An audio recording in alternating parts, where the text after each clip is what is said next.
Welcome to the I'm Book podcast. I'm April O'Leary, and this is the YouTube version of our podcast. To get the audio version, you can hop on over to Spotify or anywhere that you consume audio podcasts. We are going to jump into some really cool content, so stay tuned for our next guest. We look forward to connecting with you, and be sure to subscribe. And to start your author adventure, hop on over to o'learypublishing.com, where you can map out the entire process and see what writing a book would look like for you. Let's get started.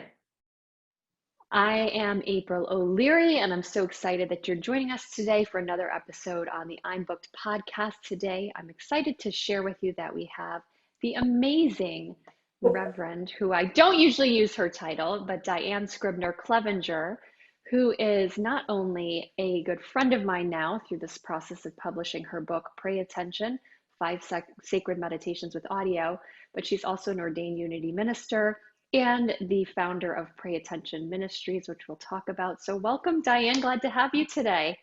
Thank you, April. It's a joy to be with you. Thank you so much. You're looking gorgeous as always. For those of you listening by audio and not seeing this video, you should see she's got these beautiful green leaf earrings and necklace. She's always so fashionable. And they're lightweight.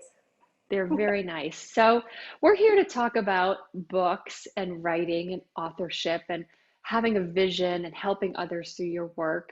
And so I would love to talk about your recent book, Pray Attention, 5 Sacred Meditations with Audio, which launched in April. Actually, on what specific day? On Good Friday. How serendipitous is that? Yeah, April 10th. We didn't even plan it. You and I were, which is odd to be unaware of the dates of Easter, but yeah, it worked out perfectly. It was all over that Holy Weekend that we launched. It was beautiful. Thank you. It was beautiful. It was beautiful. And you know, when things just happen in the right timing and you don't force things ahead of their time, they always seem to work out in my experience. Would you say that's true? Yeah, absolutely. I think, well, I'm all about divine order. So yes, I think there's something going on, you know. It's that West Side Story song, you know, something's coming, something good. I don't know what it is, but it's gonna be great. Woo! Yes. I love it. I love it. So Diane came to me through our head editor, Heather DeRocher, who they know each other. And we had a meeting last fall, probably about a year ago now. And you had created this amazing tool of guided meditation. So how did you come about being able to write meditations, and what was it that stirred in you that brought about this work? Oh, big question. I've been an ordained minister for 23 years, and meditation is just, it's part of our practice to really encourage people to go within and to be comfortable being alone with oneself, and to develop that relationship with your own higher power, whatever that is, by whatever name, just to develop that relationship. Because bottom line, we are, and especially at a time like this, we do wind up in situations where we are cocooning, if you will, and we can call it anything we want, quarantining, whatever. It's a time and an opportunity to be still and to listen. And so meditation is just a wonderful tool for people to stay centered, to stay balanced, to breathe the breath of God by, again, whatever name, because everybody isn't comfortable with the word God. But, you know, your higher power, your sense of self that can actually notice when your human self is falling apart or feeling broken or alone. And when you recognize that there's part of you that's noticing that human situation of you, there's a sense of largesse. You know, you have the opportunity to sort of pop into another way of perceiving that, there must be something more than just this part of my life where I'm suffering. So it's wonderful to be able to develop that relationship so that you can be conscious of meditating and going into a different space, pulling yourself out, if you will, when you get down the rabbit hole, the proverbial rabbit hole. So Pray Attention, the book itself was actually a transcription. I had the thought to transcribe a CD that I had done in the days. You remember CDs, April? I'm pretty sure I do, and I find that it's fascinating that that's no longer, as we learned, industry standard anymore. Who would Oh, have it's thunk it? not even in the new car. I mean, it's kind of crazy. So, and that played into how you and I eventually, and over time, were able to collaborate and kind of go, well, what's happening here? Because that was a big question, you know, how to merge or to gather together the audio and the visual content of this book. So anyway, I had this transcribed when I was in ministry. I was a senior minister at Unity of Roanoke Valley for 9 to 13 years. And during that time, I created the CD at the Awakened group in Roanoke, Virginia with Skip Brown. And when I did, I just, it wasn't me. It was a Holy Spirit thing. It was like, have this transcribed. And so I did. I had it in very sort of raw form, but actually workable form. And I'm by training, you know, from my undergrad degree, a poet. So I looked at it and started to look at it and play with it over the years, realizing it was quite lyrical in how it read. So yeah, so that was beautiful to notice that and to be with it. And over the years, my kids have said to me, you know, Mom, you have all this work, your body of work. You've got books and books and books in you. You know, work with something, develop something, publish something that you already have. And this seemed the most natural thing in the world, because my ministry is called Pray Attention Ministry. It's a church without walls with Unity Worldwide Ministries. So did I answer your question? You did. And you know, it's amazing to me, and this is the process for a lot of writers and authors, is that it takes time to develop an idea and to simmer with it and sit with it. And you have these experiences where, you know, you were the Unity minister in Roanoke and you created the CD, but you didn't create the CD knowing that you would have a book to come from it. You did what you knew to do at the time. Exactly. Exactly. Yes. And guided meditation is a wonderful way to actually hear someone step you through the process of getting into a meditative state. Is sort of for a lot of people consider it a beginner's level of meditation, because eventually you don't need anyone else's voice when you realize there is no actual intercessor that's needed between you and the God of your being. So once that's realized, you know, people can settle into a space and just be still and just go with it. And it's amazing where you can be taken. However, this book itself, as I was looking into it, I was looking for why is this, or how can this be unique? And when you and I came to the understanding of how we could package this in a written form, a beautiful, beautiful, beautiful. Can you just see it? Show it. Thank you. There it is. I don't know if that's the reading left to right or not, but yeah, It's perfect. it feels so good. I mean, I just have to say, when April handed me this book, because I had described to her what I wanted it to feel like, and I hadn't gone through like any bindings and fabrics and picked the ones or anything. She handed me this book. I just described how I wanted it to feel, and this is exactly the texture that I wanted. But I started crying. I remember just started crying because it was like I had been heard. It was beautiful. So getting back to the idea of having both the audio, the guided meditation, and the book, I realized that that's actually how we engage, you know, our centers of learning to a higher extent. And I thought, well, how wonderful would it be if we had a book, an audio that people could sit down with a child and hold the book and look at it and turn the pages and point at the words and hear the words, you know, how beautiful. And also then so not the other end of the spectrum, to sit with our elders, you know, to sit together. And this was pre-pandemic. So, you know, to sit with another and to look at this book and feel of it.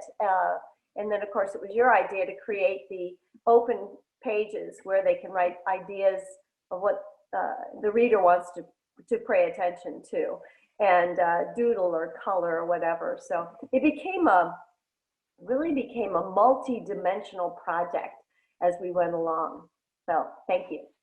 Yes, and the funny thing is, as you said, a project as we go along, what I think is interesting with any work, because it's a back and forth between human beings and an energy exchange of ideas, that we all bring something to the table and we all working together are able to create something that exceeds what I could have done on my own or what you could have done on your own. And so the way that we were able to incorporate her audio tracks with the book and make the book visually stimulating, but also incorporate some writing space so that the person who is beginner with meditation, or even someone who wants a little bit more of a tactile experience, can go back and incorporate some introspection and writing with their meditation.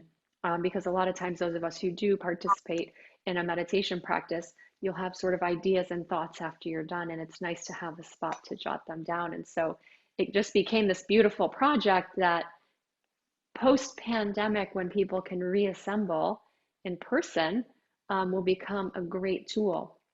So let's talk about they can use together post-pandemic, but it's also actually in the pandemic bubbles that we have, because we have families together with children, and often elders who are living with their older children, and they're not having to mask because they're in an environment where they actually can be physically together. This is a wonderful tool to have. I went through Barnes & Noble and I couldn't find anything like this. And so, but right now it's a good idea for everybody to have their own copy, in wherever you are, and go through it yourself. I talked to a lot of people, including my siblings, who have said, well, you know what, I love your voice. I've heard your voice. Sometimes I play your voice, but not all the time. Because, sometimes I just want to be with the cover. Sometimes I just want to, treat it like, intuitively and say, okay, Holy Spirit, just open the book up to where I need to be today, and just to read that page or those 2 pages. And the copy's beautifully done, and it's there's not a lot on each page, so that you can. For those who are watching by video, do you want to show them what the inside looks like, and we'll describe it? So we've got some beautiful script fonts and some sort of mandala. What would you call it? It's almost like it's shadow play, but yeah, there we go. Now we can see it. Right? So you can sort of do that coloring, almost like a coloring meditation. Yeah. And then the actual meditations. Yeah, ideas. Beautiful. It's so pretty. I love to Zentangle. Actually, that is a meditation practice for people who like to do this process of using space, negative and positive spacing with pens. And this lends itself perfectly to Zentangling. Nice, gives a beautiful shadowed container for it. And then on the pages where the meditations have these natural pause points is where we chose to break the pages up, so that each page has some words, and then you'll hear on the audio tracks where it sort of pauses and it gives you a chance to turn the page and think about it. And one of the most generous things I feel that Diane has brought to this project, because she had created the CD years ago. And so as we were in this developmental process with getting the book pieced together, the art pieced together in it, and we had toyed with the idea of reproducing the CD and including it in the cover of the book, or in some way they could buy the book and the CD together. And as we were talking to Skip Brown, who she mentioned she had worked with in the Awakened Studios years ago, he was the one who told us that CDs are no longer industry standard. So believe it or not, the music industry is really not producing CDs much. And so we came across the idea of, well, what if she just made them available at her website? And tell them a little bit about your thought process with that, because being able to give this gift to your readers is a really, really generous contribution to this project. Oh, that's sweet of you to say. I think it's an integral part of it because it's how it all happened. You know, when I was in the studios recording these with Skip Brown 10 years ago, my first CD, and listening to this gorgeous music and there's music in the background of my speaking voice and the audios. That music was just like moving in my soul, and I could just feel these words pouring through me. It was an extraordinary experience for me. And then to think that that might also be the voice of, it could be a divine feminine voice for some who want to have that voice, to hear that, have ears to hear that. And it can also be something that you don't have to listen to, but I felt it was a real gift. To not have to package it was such a revelation, because I looked at it, it was like, really? Oh, so I really think, honestly, April, I think this is quite cutting edge Yes. in publishing, in the publishing world, because I did not see, and I looked pretty much at every meditation book available in the and self-help and all of that in Barnes and Noble in Naples, Florida, and saw nothing that was offering the audio as well. And while it can be a little cumbersome to download it, it works perfectly. So it's just like you can put it on any device you have. You can have it on your phone, your iPad, your computer, just like take it with you. You can play it in your car, and no closing of eyes, of course, but yeah. We can't be responsible for that. But and you say it's cumbersome, but the truth is, for most of us who have been online for a while and we understand websites and being able to download files or download audio tracks, it's nothing more than going to prayattentionministries.org and going and receiving the gift that she's already put there, literally by putting in your email, and then you directly get the files sent to your email so that you can follow along. So it's so simple. It's so simple. It's interesting you say that, though. So my voice, when I said it's cumbersome, was that I heard from a few people, not many, but a few people. And so it was an opportunity, honestly, for us to pay attention together, because what has happened because of this now, the situation that we're so much, I mean, you and I right now, we're on Zoom. I'm not in the studio with you. I'm in my home, in my office, and you are in your studio and in your office. And so this is happening. My dining room has been a sanctuary for many churches. We're not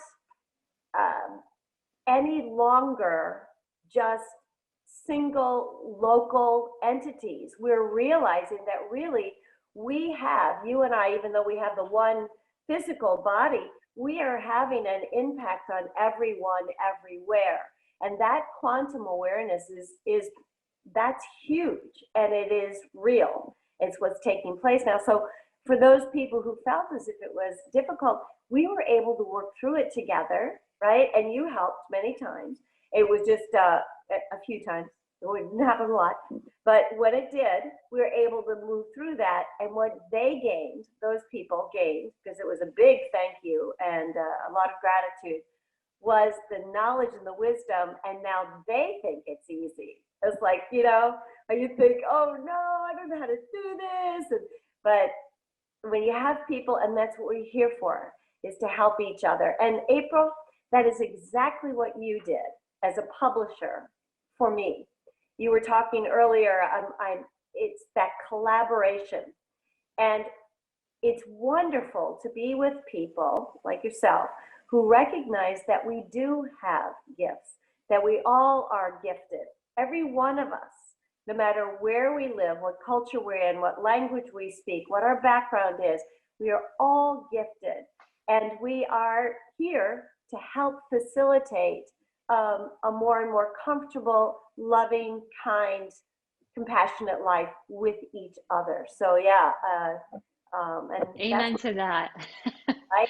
So I think that's beautiful. And so speaking of collaboration, I want to talk a little bit about your book launch, because that was a huge success. and something that was so fun and something that has continued to grow and become such a gift of your energy and your spirit being able to show up every day now, for this community that you're building. And so let's talk a little bit about the Facebook launch and how we structured that. Right? You want me to go? So, yeah, go ahead. Tell me your experience. So I'll just say from our side, on the technical side of it, when we work with our authors, we really like to try to help them create this community around the book launch. So as a community, we all raise the book up together. We all support it together. We buy it. We celebrate the author and their success. We share it with our friends and family. And it really is such a rewarding and fun experience. And so the tool we use for this, generally speaking, is a Facebook group. And so we put together this Facebook group, the Pay Attention Book Launch Party, I think we called it. And it's sort of, if you can picture a book launch in person where we might rent out a hall or show up at a certain date and time, this is sort of our virtual hall. And we invite everybody to come inside. And so let's talk about what you did during this sort of book launch where people are being invited in and what's happening inside of this group.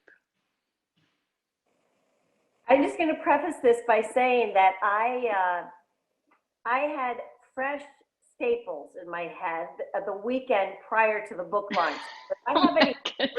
I forgot about that.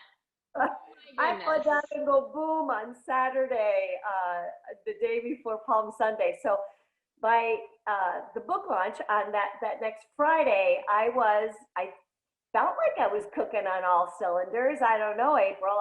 You saw me. You did great. Well, we got a great result.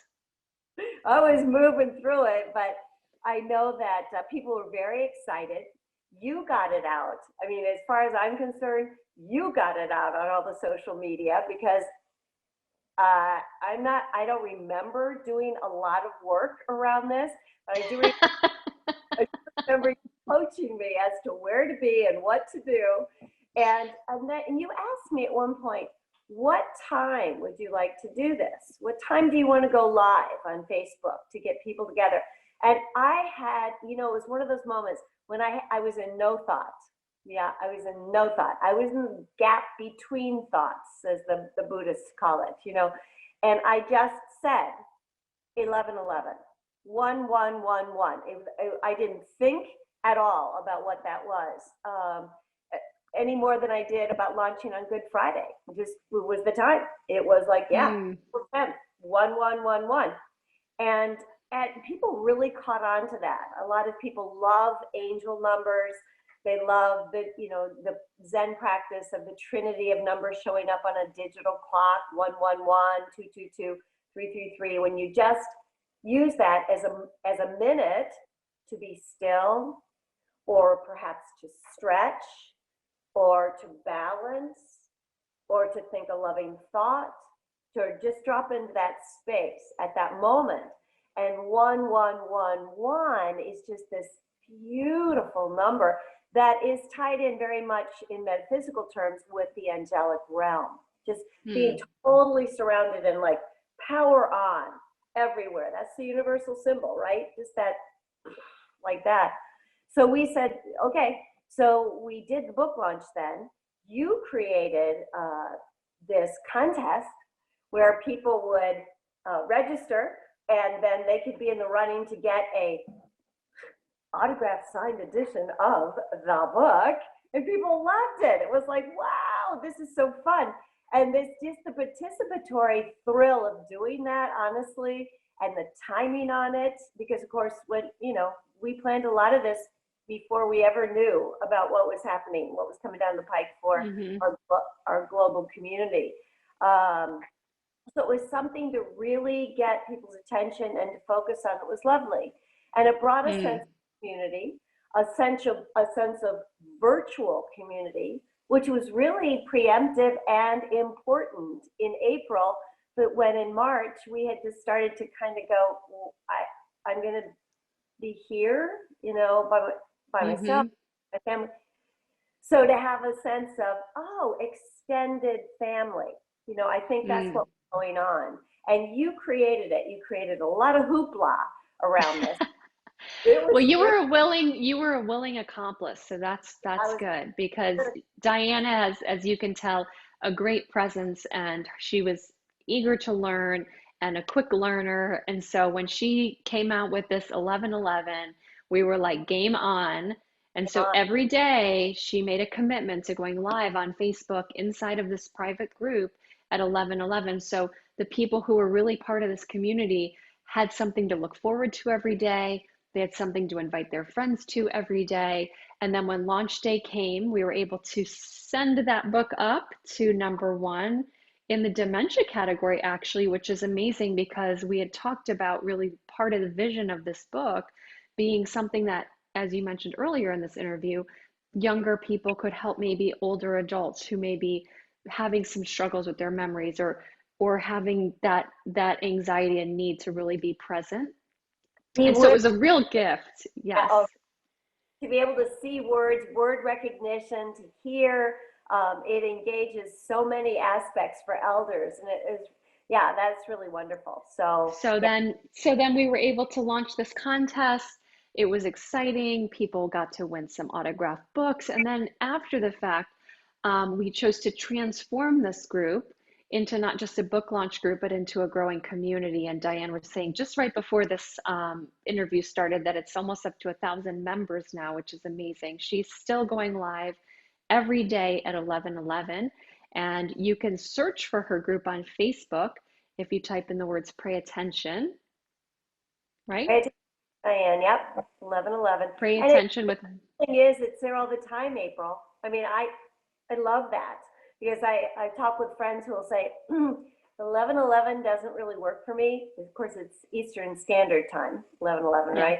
Doesn't really work for me, but I get on later, and I have friends who binge watch. They'll just do yeah. left, you know, because it's like 8 to 10 minutes, and Yes. so yeah, And so every day Diane has a word of the day and she really helps kind of just move you through in this peaceful way and guiding, and giving of herself. And so the group has really become this growing community of people who really want to pay attention in their lives. And so it's amazing what a book can open doors to other things. And let's do one final plug for not just the book, but why don't you share some things that are coming down the line for you that may not be available yet, but are okay. coming?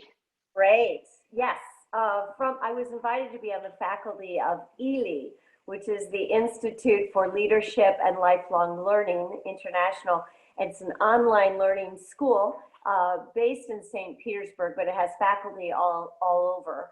The Dean of Education is from Ireland, and I think she's living in the States. But anyway, they've asked me to do coursework for them lots of different subjects. And I thought, well, I'd start with the book. So we're starting with the book. I've already created the curriculum and the PDFs. It's going to be 7 videos, and you'll watch a video and then go to the PDF and see what's elicited in your heart, the mind of your heart, for you to scribe.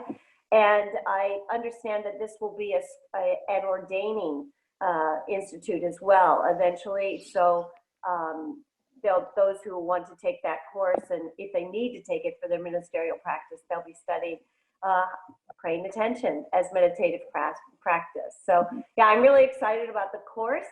And after this, you and I are going to talk about the Zoom videos.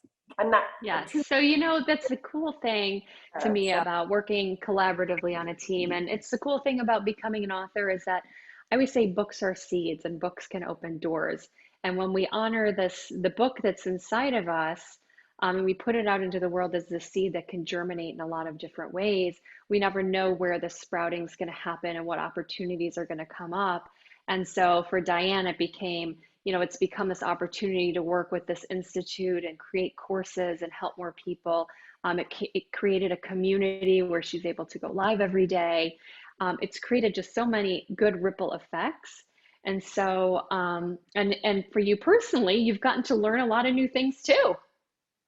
Every single day, I am researching again. It's like I'm not in a pulpit anymore in a specific church, but I am out in the world in a global ministry, excuse me, and it's beautiful to see people from all over our country and all over the world come on and be with us. And it's lovely. Yes, It's it gives me, amazing. honestly, it gives me something to get up for, a sense of purpose that I needed because I'm not with my family. And I am with my dog. I love my dog, Angel, aptly Aw. named. Yeah. And it's connected me in ways that are just quite remarkable. So, I mean, that's a huge encouragement to authors, to someone who wants to put their work out, whatever that work is, whether it's, a short story, a novel, a historic novel, poetry, haiku, whatever it is that is a representation of you as a writer. We all have journaled. We have all taken notes, and you've lived on this planet long enough to share your gifts in a very specific way. So to know that there are concierge publishers out there like April Leary Publishing, who's willing to really listen. April, you really listen. And then to give feedback and to do it in very positive ways. I never once felt, although there were many times I had no clue what I was doing at all, I never felt as if I asked a question that was thought of as being ridiculous or too little, too big. It was really a life-affirming experience doing this with you. Well, for me as well. And so I'm just really blessed to know you. I'm blessed that you entrusted us with your amazing work. Diane Scribner Clevenger is like no other. And I encourage you to get her book, Pray Attention, 5 Sacred Meditations with Audio. You can grab it on Amazon. You can get the audios at her website, prayattentionministries.org, which she's gifting. You can join her Facebook group, Pray Attention with Diane. Is it Reverend Diane or just Diane? Pray Attention. I think it's Pray Attention with Diane Scribner Clevenger, actually, but Okay. have to have the last name. Well, we'll put the link in the show notes. So if you're listening right now and you're wondering where, you can go to the show notes and there'll be the link to get the audio and the book and join the Facebook group. So mark your calendar for 11 a.m. Eastern every day. Join live or watch the replays and binge watch them. It's a good form of binging. Yeah. You can And exercises while you're listening. It's great. yes. And thank you for your time today, Diane. You are a gift. And I am so grateful that we have had the opportunity to work with you. I am too. Thank you so much. I look forward to more. I look forward to doing more with you. Thank you for collaborating with me. You're welcome. God bless. Bye, April. So this has been another episode of the iBook Podcast. I'm April O'Leary signing off. Be sure to hop on over to o'learypublishing.com to start your author adventure and see what writing a book could do for you in your profession, in your career, and what doors it might open. We thank our guests for being a part of the show today, and be sure to subscribe to podcasts here on YouTube. We look forward to serving you and helping you get your book out into the world.